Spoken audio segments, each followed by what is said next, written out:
What's going on, Chris here? So we're just gonna go through the market, what happened this week, and see if we can make sense of it. But central bank balance sheet, as far as I know, there's been really no change to the central bank balance sheet. We go right here. Central bank balance sheet has just remained this is the dollar. I mean, that wouldn't change anything. But central bank balance sheet's just been remained unchanged. It hasn't moved. We take a look. U.S. Fed balance sheet total, no reduction. I know there's been like small increments, but not something that's super noticeable or just really significant. Government stimulus, as far as like the Build Back Better Act, any stimulus regarding oil or gasoline prices, nothing, nada, zip. The whole student loan forgiveness, nothing, nada, zip. It's always just these like, what is that? Promise me a burger today and I'll pay you back Tuesday kind of deal. Where like, you promise me that you'll vote for me and I'll take care of your problem later, or hey, I'll look into that. Or, these very small, like little glimmers of hope that don't really amount to anything, because it seems like for anything regarding like the expectation of when things were to progress, it all's fallen apart pretty much, and it's all these just glimmers of hope to kind of get you encouraged, and then like waiting and waiting and waiting and waiting indefinitely. And I don't know. I don't see any change happening. So and nothing of like real substantial substance. Black Swan events. I don't know if there's any Black Swan events. The only thing that would be like a nuke being sent off right now, or like Russia declaring war, even though it's kind of looks like they've been at war. I think Russia declaring war would be some sort of Black Swan event. I know like the invasion was, but I think the declaration of war could be because the battle would get hotter, like the fiercer. I mean, a country with no navy has sunk two of like the biggest battleships of like the biggest navy of one of the biggest navies in the world. Like a country with no navy has sunk two battleships of a country that's got a powerful navy. So you would think that it's going to stir up a lot more tensions regarding that, especially when Putin, I think he's like now like taking over, like he's taking over the leadership and the generals and all that. So it does seem like it's very volatile and predictable. I mean, like even like their propaganda, it's like they're claiming everyone else but them is like Nazis, and they have this symbol. This symbol is like a Z, and it reminds me of like the swastika. So it's very similar. So we'll see. As far as like the other Black Swan events, it could be the Euro Central Bank going bankrupt, or it could be the Japanese Central Bank going bankrupt. Those would be two Black Swan events that we would not have expected that would sweep us. And then some people are like thinking the housing market's going to crash. I don't think so. I think maybe there'll be a ceiling of price that we hit, and then it comes down, and we get a lot of people that get squeezed and that lose a lot of money that are flippers. But I think that's it. Bond market. Let's go ahead and take a look at the bond market. So as far as, we'll start with the credit spread alerts right here. We're at 2.1, now we're at 2.2. So things look more elevated and more concerned. It's like mirroring probably the fear and greed index of the SP500.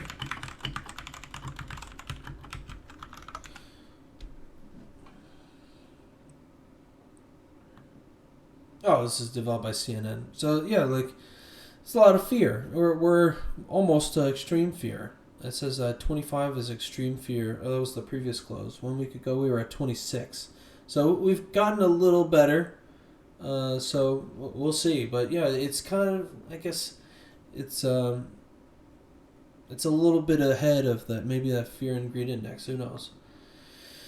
Okay, so we looked at the. It looks like it's on alert. I mean, we went up one stage, so it doesn't look the best, and things look like, hey, we're concerned, type deal. Even though we were already concerned, we're concerned. All right, let's go ahead and look to the move index. We need unique tickers, move index. So, what we expected when it came, we put this line in. If you didn't catch the last video, we put this line in and we saw that it closed the week below that line. And we expected, okay, because it closed the week below that line, we expect further downside. And look what we got. And then we only expect it to go down further. So the move index is the fear of the bond market. It's like the VIX of the SP500. So we want the bond fear to go down. So then there'll be more risk on behavior. So it is good for a possible up move in the market. So that's good. And that's what we want. It's still elevated. It's still forming a consolidation pattern. I expect it to go no lower than like here or here. But we expect it to go down at least. So with it going down, that's good for a possible up move, and that's kind of what I'm expecting. So we're gonna move on. Now the dollar is the one responsible for just all the confusion and just the upsetness of people who are trying to, buy the market or whatever. Investors. It looks really bullish. Let's see. I think we want this one. So you can see it in both the weekly and the daily, but we're at this Fibonacci fake out. So these Fibonacci fake outs, you can see it's all these different levels, and we got rejected at it. Roughly like here, we hit the top, and then we came back under. Here we hit the top. We guess we hit this line. We didn't go all the way up, but we've hit it twice, and we saw that one time it came down really quick. I think this was right before coronavirus nuke. So this is 2020, and then was it March 2020? April, May, March. Yeah, so like that's when March. Here it is. So this big black candle, I guess, was around March 2020, and then we spiked up, and then we sold off.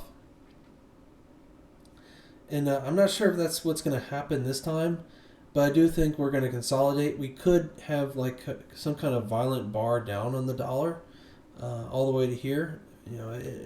Who knows? I'm making some kind of possible event that may or may not come true. So but it does look like it can bounce off of that line, get under the monthly open, and then consolidate. Right now, if we look on a smaller time frame, we could see a little more detail. So on the daily here, you could see here that I already annotated and drew a line.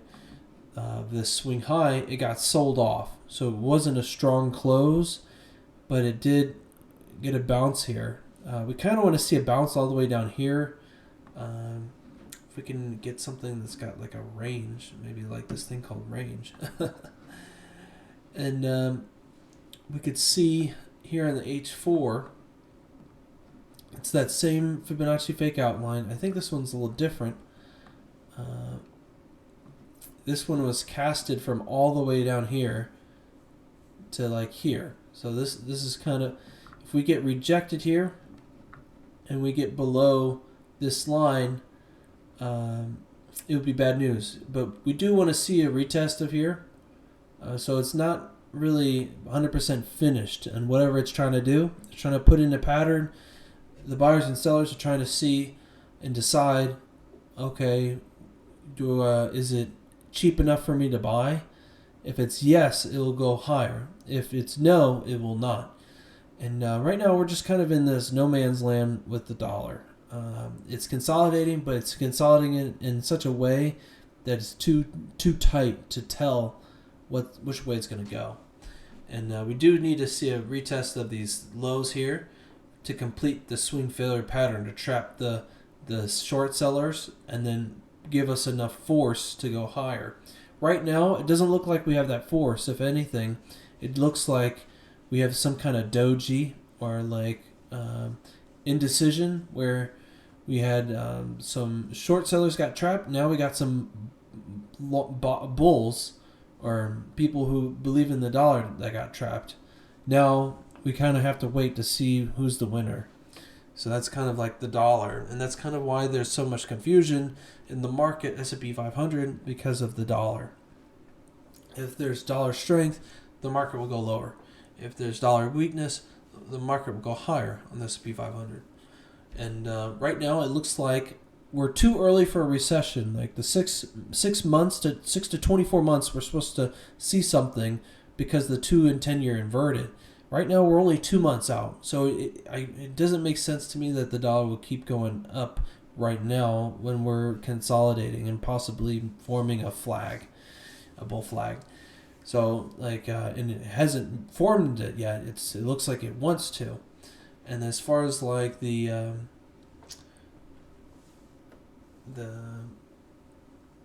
I guess the move index, it's not super afraid. It's just really up to the dollar. That's kind of, and the percentage of bond yield inversions is like 1.98. So we got to, I think I showed like the bond, we didn't get to it yet. So I think I need to show it now.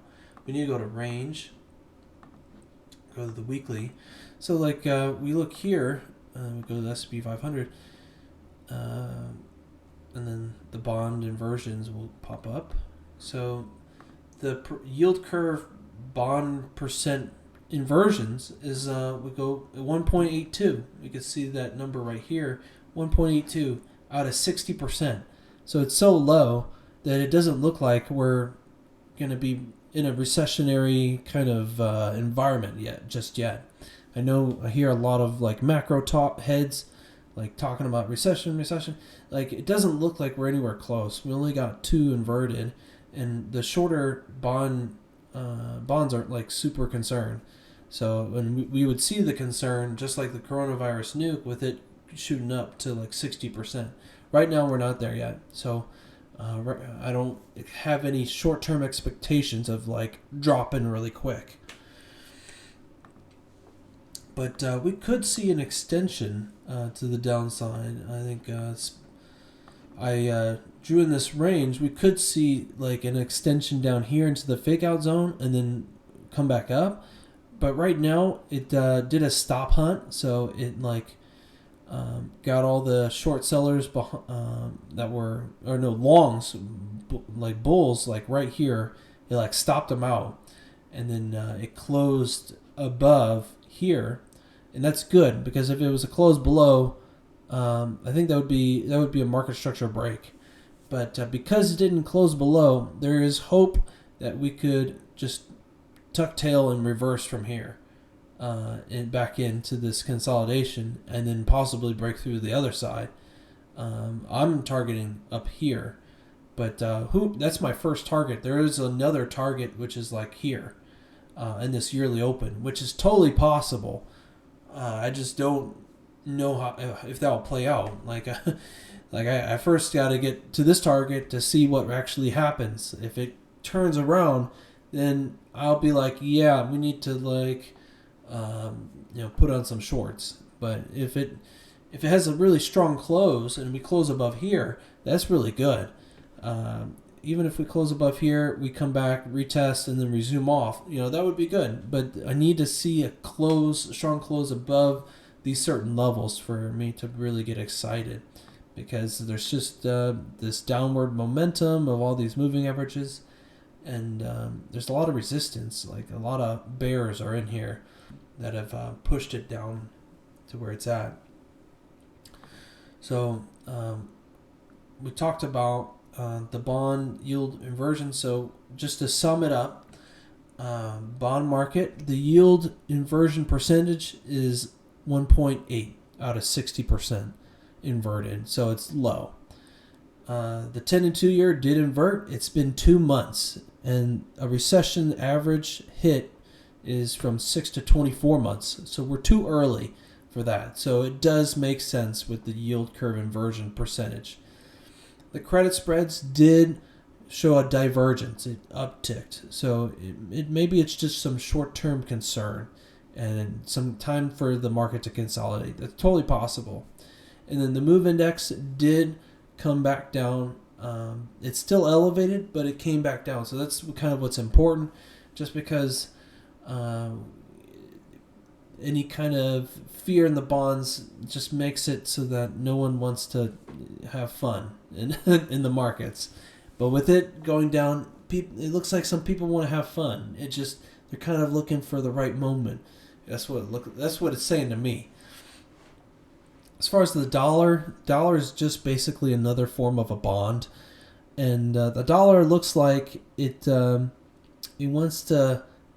It's getting resistance. It's at resistance, and it wants to decide whether it's going to go up or down. It hasn't decided, and I think some time needs to pass by for it to flush out, and I don't know how much time that would be, but it does look like it explains why we're in this no man's land in the SP500, where it could go either way, because the dollar is in the same position. It's at resistance. It'll either pop up for a fake out, or to the downside, or it will come back for a retest and then maybe possibly fail or hold. But it does look like we have some time to get out or to be in and holding.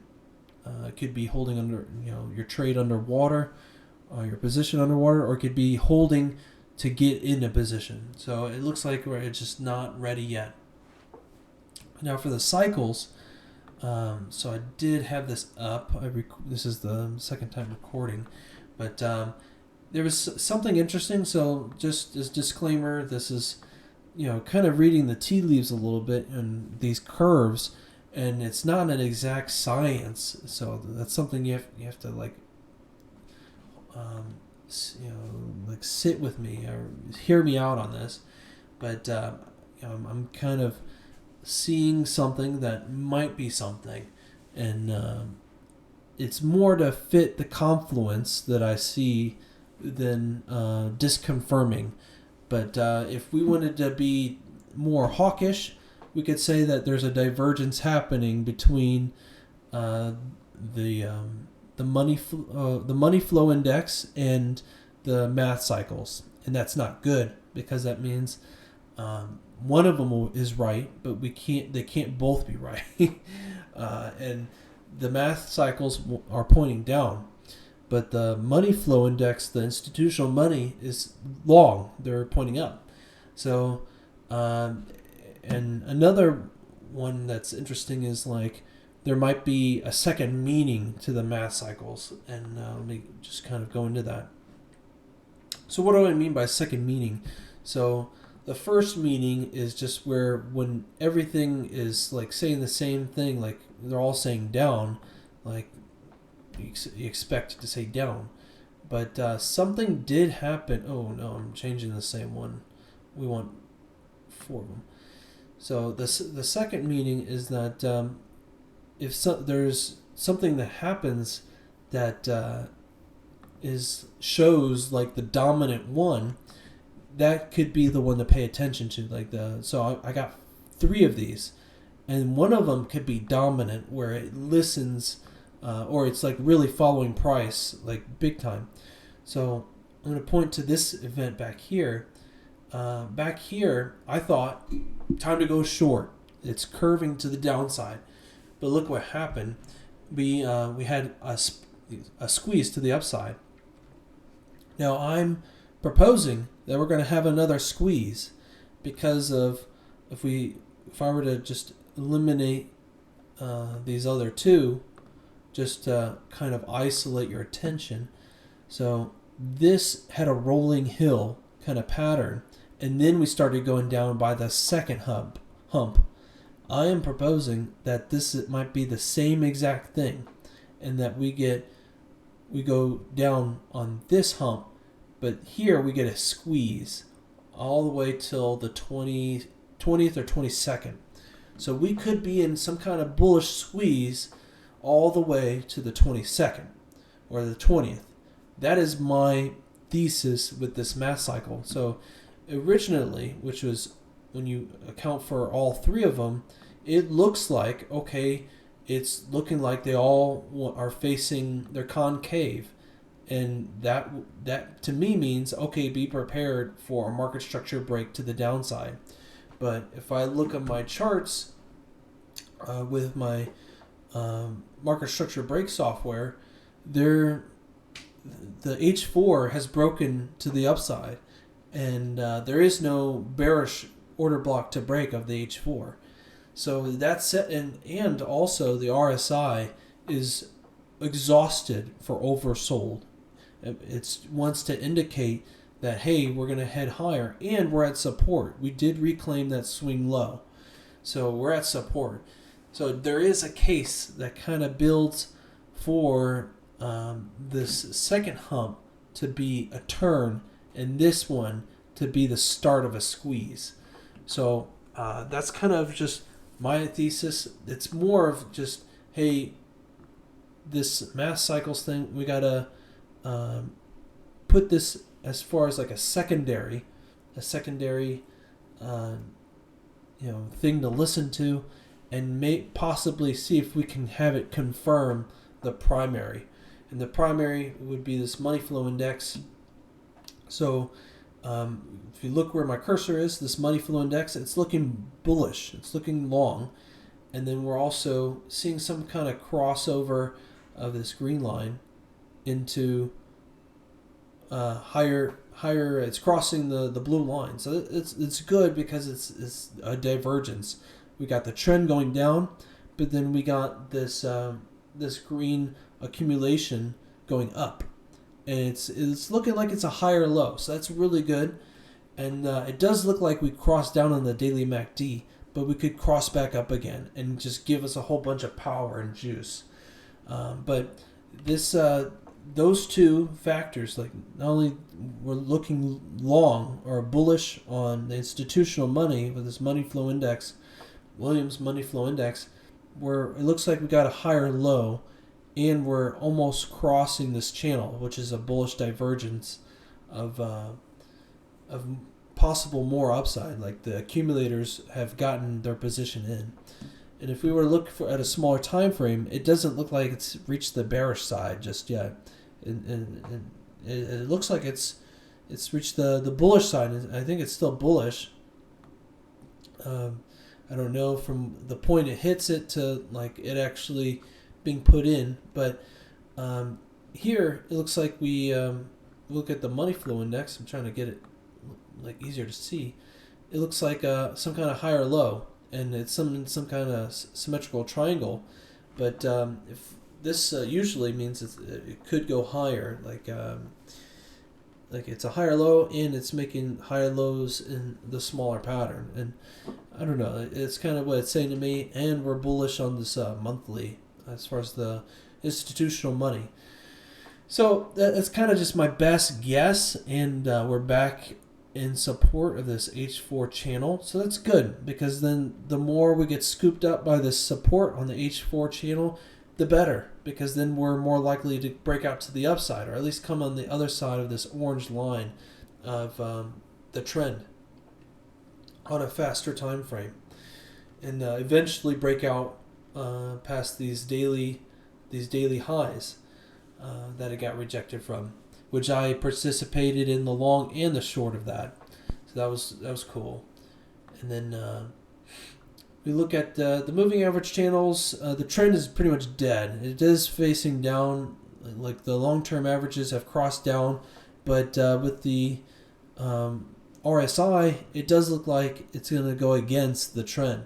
So, sorry for those people who like the long-term trend because it's just pretty much going sideways as far as like a 52-week range or a 2-year kind of range look.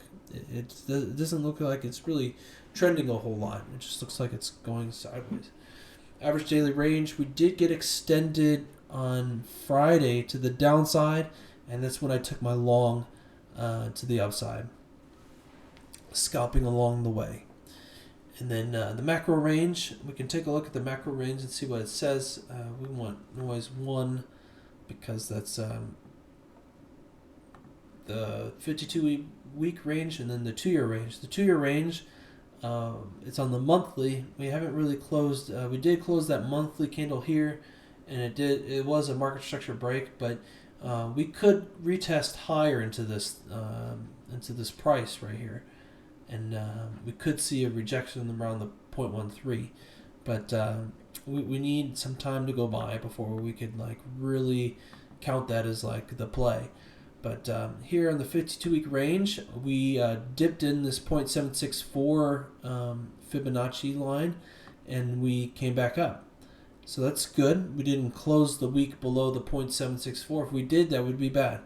But because we came back up, we're above the 0.764. It's the buy zone. So it looks like if we reclaim the 0.618, it's really the buy zone.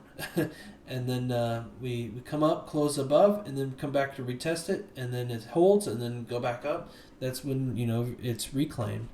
But and then we could see the 0.382 line here, and then just above that is where I'm eyeing selling, or at least offloading a big port of my longs, and seeing what happens next.